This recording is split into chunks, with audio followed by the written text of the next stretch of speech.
आज गप्पा खूप लोक मारतायत, विकासाच्या गप्पा मारतायत आणि भाजपनं काय केलं हा प्रश्न विचारतायत. आपल्या सगळ्यांच्या साक्षीनं माझा हा प्रश्न आहे की 25-30 वर्ष या जिल्ह्याचं नेतृत्व आपण केलं, पालकमंत्री आजही आपण आहात आणि आज पुण्याच्या अनेक प्रश्नावरती बोलताना तुम्ही आम्हाला दोष देता. पुण्याच्या आज वाहतुकीवरती आपण बोलता.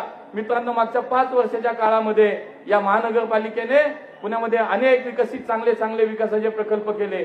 या पुण्याच्या वाहतुकीवरती काम केलं, पुण्याच्या 25-50 वर्षाच्या भविष्यावरती काम केलं. पण हा काय प्रश्न आज नाही, 25-30 वर्ष आपण काम केलं.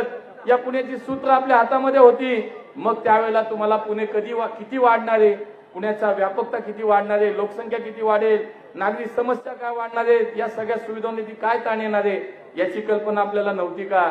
त्याच्यामुळे दृष्टिकोन नव्हता, दूरदृष्टी नव्हती आणि म्हणून या पुण्याचे जे काय आज प्रश्न दिसत आहेत हे तुमच्या काळात निर्माण झालेले आहेत. आणि म्हणून पुण्याच्या विकासाबद्दल पुणेकर ठाम आहेत.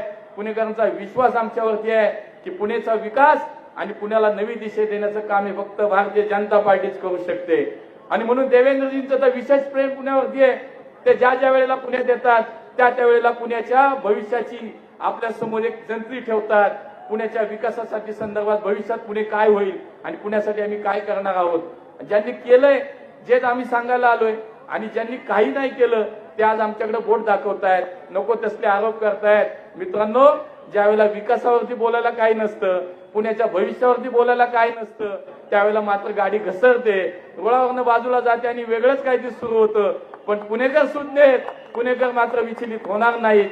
त्यामुळे भविष्यामध्ये जर तुमच्या हातात पुणे दिलं तर आमच्या पुढच्या पिढीला तुम्ही काय आज दिशा देताय, तुमचे उमेदवार, तुमचं काय चालू आहे हे सगळं पाहिल्यानंतर पुण्याचं भविष्य खराब करण्यासाठी तुम्ही या ठिकाणी निवडणूक लढवता हे पुणेकर जाणतो.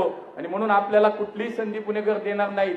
देवेंद्रजींच्या नेतृत्वाखाली आणि माननीय मोदीजींच्या नेतृत्वाखाली पुन्हा एकदा आपल्या आशीर्वादानं या पुण्याचा महापौर हा पुन्हा एकदा भारतीय जनता पार्टीचाच होईल, हा विश्वास या निमित्तानं व्यक्त